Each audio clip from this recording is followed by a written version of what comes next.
Biden para que se cumpla el compromiso de regularizar la situación de los mexicanos que viven y trabajan honradamente en Estados Unidos, pero que no tienen papeles. Mediante el mensaje videograbado que le presentamos primero aquí en Sin Censura, en vivo, dirigido a los migrantes mexicanos en Estados Unidos, el mandatario recordó que la regularización de 11 millones de migrantes no depende únicamente de Biden, sino del Congreso estadounidense. Por ello, refirió que el gobierno mexicano va a ayudar en las gestiones ante el Congreso y a participar para que ningún migrante mexicano de cualquier país sea maltratado. Para hablar de este y otros temas, saludo a nuestra amiga Nancy Flores, corresponsal periodista de la revista Contralínea. Querida Nancy, ¿cómo estás? Muy buenas tardes. Buenas tardes, Vicente. Muchas gracias por la invitación. Qué gusto también saber que ya recuperaste tu cuenta de Twitter, Vicente. Afortunadamente, mi querida Nancy, afortunadamente la acabamos de recuperar ayer. También recuperamos por el momento nuestro canal principal de YouTube. De lo que no podemos recuperarnos son de los periodicazos que nos están metiendo en algunos medios como Milenio. Pero bueno, contra viento y marea, tú sabes, mi querida Nancy, aquí vamos y con el único compromiso de informarle a la gente que tiene la confianza de leer la revista Contralínea, de ver y escuchar Sin Censura, de informarle sin máscaras y con la honestidad que nos caracteriza. Están al pendiente, pues, de la visita del presidente Andrés Manuel López Obrador a la Casa Blanca, la participación en la cumbre trilateral de América del Norte y después en las reuniones bilaterales que ya explicó el canciller Marcelo Ebrard, tendrá el presidente Andrés Manuel López Obrador con Joe Biden, el presidente de Estados Unidos, y Justin Trudeau, el primer ministro de Canadá, Nancy. Sí, pues muy importante este compromiso que hace el presidente López Obrador con los migrantes que están justamente en Estados Unidos, de hablar con el presidente Joe Biden para que se regularice su pues estancia en ese país, ¿no? Además que aportan a la economía estadounidense pues una parte muy importante. Entonces esperaría que el próximo 18 de noviembre, cuando precisamente asista a esta cumbre trilateral, en el espacio que va a tener directamente con Joe Biden, porque hay que recordar que primero son los tres, el primer mandatario de Canadá y además los presidentes de Estados Unidos y México, que van a hablar de estos temas, de esta agenda que ya dio a conocer Marcelo Ebrard, pero después va a tener una reunión privada, primero al parecer con Joe Biden y después con Justin Trudeau. Entonces esperaría que en esta reunión privada justamente aborde el tema de los migrantes mexicanos y pues que ya haga esta solicitud formal y además pues con todo el respaldo que la propia comunidad migrante le ha estado mostrando, ¿no? Que han querido denostar este apoyo que claramente le muestran los migrantes en Estados Unidos al presidente López Obrador, podría traer un nuevo escenario para, pues sí, 11 millones de mexicanos que radican allá de forma ilegal, pero que trabajan, que se esfuerzan, que sacan adelante aquella economía y también contribuyen a la economía mexicana. Entonces sería un reconocimiento pues también a estos como el presidente les ha llamado constantemente, porque tan solo en lo que va de la pandemia, las remesas han permitido que de alguna manera la economía mexicana no se haya caído tanto como en otros países, Vicente.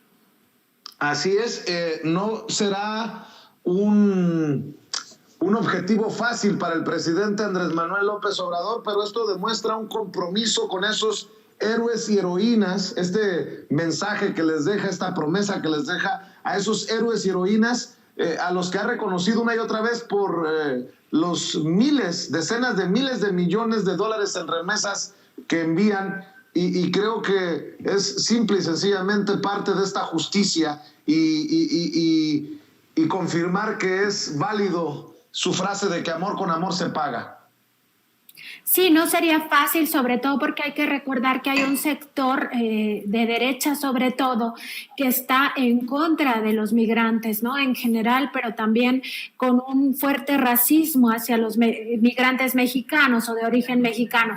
Entonces, no sería un tema fácil, pero al menos pondría en la agenda de aquel país esta propuesta y pues de alguna manera yo creo que abriría una discusión o tendría que hacerlo sobre estos 11 millones de mexicanos, de compatriotas, pues que diariamente trabajan allá, estudian allá y que requieren pues de esta garantía migratoria para no estar siempre pues con esta preocupación de que si nos agarra la migra o si nos agarran las autoridades, pues los vayan a devolver a México, ¿no? Entonces, es muy importante que se abra la discusión desde ahora. Se espera que el 18 justamente le haga esta propuesta y pues ya veremos cómo lo recibe el presidente Biden y qué, digamos, qué hace al respecto en los próximos meses. Por lo menos el presidente López Obrador llevará el tema y eso ya será para los migrantes, me parece un avance. Nancy, antes de que te nos vayas, dame tu opinión de la salida de Santiago Nieto como titular de la Unidad de Inteligencia Financiera y la llegada de Pablo Gómez. Mira, Vicente, yo creo que ya después de la boda suntuosa que tuvo en Guatemala y que se filtraron incluso algunas imágenes y se supo de su lista de invitados, me parece que ya era insostenible que permaneciera en este cargo tan relevante para el combate a la corrupción, sobre todo porque ya se estaba cuestionando a partir de este evento social, privado, por supuesto, cuál sería su independencia para investigar, por ejemplo, al empresario Ili Ortiz, ¿no? Que asistió a esta boda.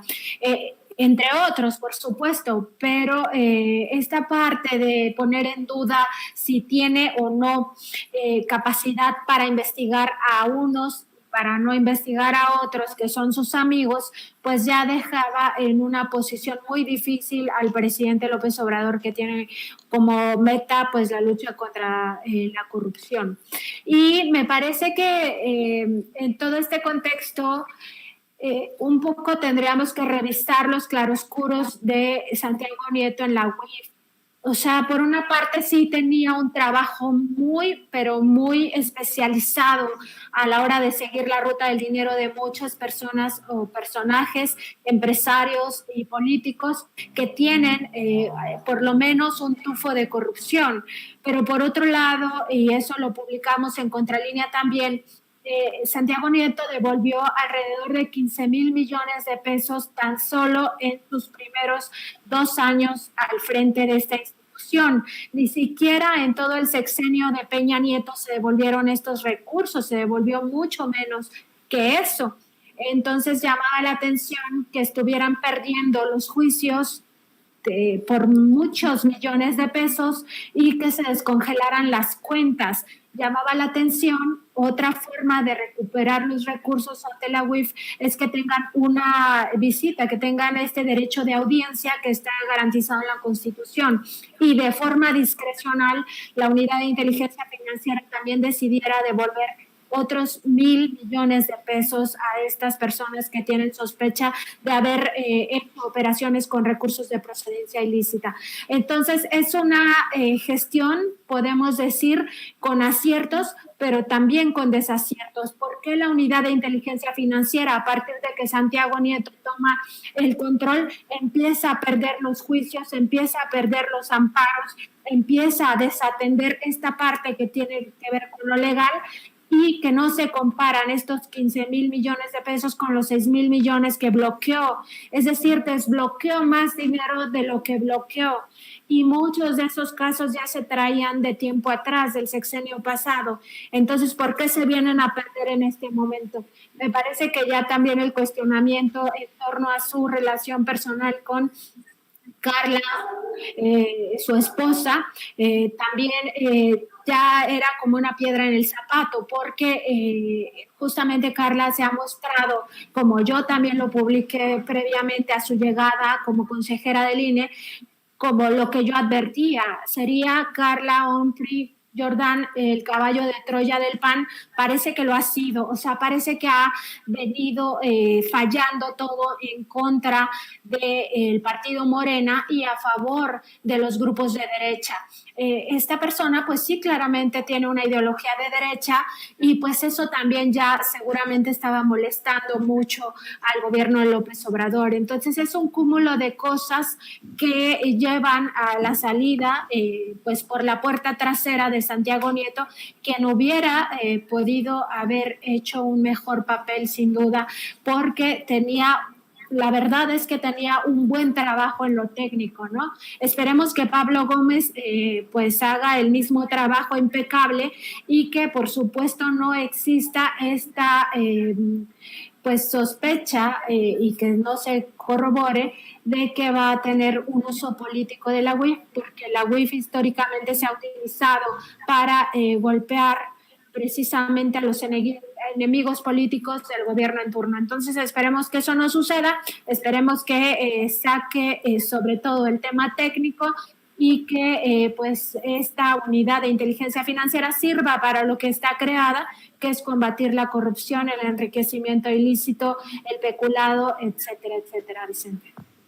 Así es, querida Nancy Flores, como siempre, respetada, admirada. Quiero agradecerte por tu solidaridad. Había leído ya un tuit luego de que nos hackearon la cuenta en Twitter y tú siempre al pendiente y tú siempre tan generosa. Yo quiero agradecerte públicamente, te mando un abrazo y por favor también hazle extensivo ese reconocimiento al trabajo que están haciendo todos ahí en la redacción de la revista Contralínea. ¿Por qué no cerramos invitando a la gente para que te siga en Twitter, en donde, pues hay que decirlo, eres de las mujeres, si me permites, lo digo con mucho respeto, las mujeres bravas, que no se guarda nada y que escribe lo que piensa en Twitter, y también para que sigan apoyando en la revista Contralínea con el periodismo de investigación que practican las miles de personas que nos ven y nos escuchan aquí en Sin Censura. No, Vicente, pues nada que agradecer por ese tuit que pusimos en la red precisamente de Twitter, pues más bien nuestra solidaridad, porque sabemos primero pues todo lo que significa pues que te hackeen, ¿no? Y que pierdas el control por horas o por días de tus cuentas, pues es muy complicado, no solamente por los mensajes que se pueden transmitir, sino también por lo que significa para tu propio trabajo, ¿no? Quedarte sin estas herramientas. Por supuesto, nuestro trabajo está en www.contralinea.com.mx. En Twitter encuentran a la revista como @contralinea y a mí me encuentran como @Nancy_contra. Te agradezco mucho, Vicente, el espacio y también a tu equipo y, por supuesto, a tu audiencia. Muchas gracias. Buenas tardes. Cuídate, Nancy, nos vemos pronto por aquí en Sin Censura. Nancy Flores, corresponsal de la revista Contralínea. Saludos al maestro Miguel Vadillo, director de la revista, y a todo el equipo en la redacción. Voy a saludar también a la abogada Lourdes Monteagudo, quien ya